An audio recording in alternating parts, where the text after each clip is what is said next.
Searching for and Maintaining Peace, Part 1, Section 5. The reasons why we lose our peace are always bad reasons. One of the dominant aspects of spiritual combat is the struggle on the plane of thoughts. To struggle often means opposition between those thoughts that originate in our own spirit or the mentality of our surroundings, or even sometimes from the enemy himself. The origin of the thoughts is of little importance.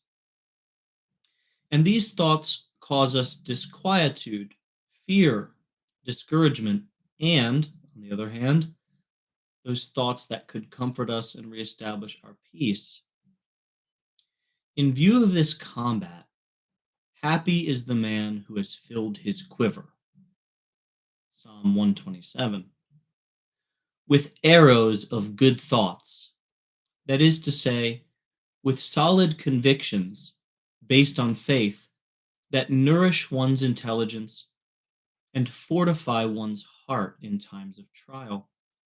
Among these arrows in a hero's hand, one of the affirmations of faith that should permanently reside in us is that all the reasons that cause us to lose our sense of peace are bad reasons. This conviction is most certainly not founded on human considerations.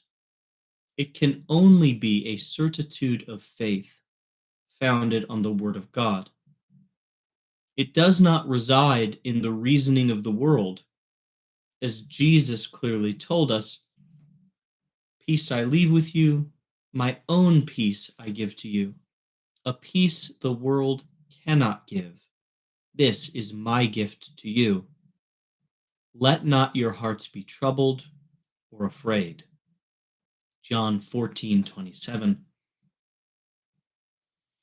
If we seek peace as the world gives it, if we expect peace in accordance with the reasoning of the world, or with the motivations that accord with the current mentality that surrounds us, because everything is going well, because we aren't experiencing any annoyances and our desires are completely satisfied, etc., then it is certain that we will never know peace, or that our peace will be extremely fragile and of short duration. For us believers, the essential reason by virtue of which we can always be at peace does not come from this world. My kingdom is not of this world. John 18:36. It comes from trust in the word of Jesus.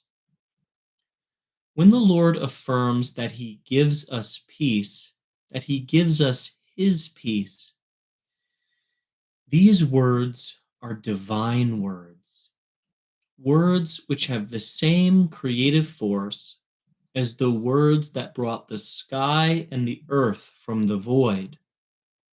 They carry the same weight as the words that quieted the storm, the words that healed the sick and brought the dead back to life.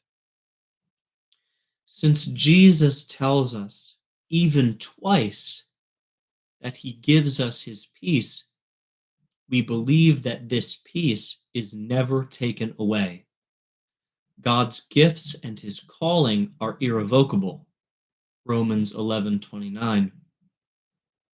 It is we who do not always know how to acquire or preserve them, because quite often we lack faith. I have told you these things so that you will have peace in me. In the world you will have trouble, but take courage. I have conquered the world. John 16:33. In Jesus, we may always abide in peace, because he has conquered the world, because he is resurrected from the dead. By his death, he conquered death. He annihilated the sentence of condemnation that weighs on us. He manifested the benevolence of God toward us, and with God on our side, who can be against us? Who could ever separate us from the love of Christ? Romans 8:31. Having discussed this unshakable foundation of faith, we will now examine certain situations in which we frequently, more or less, lose our peace of heart. We will seek to show, in the light of faith, how vain it is to trouble ourselves in any way. But first, it might be useful to make some remarks regarding those being addressed, for whom the considerations that we will put forth are valid.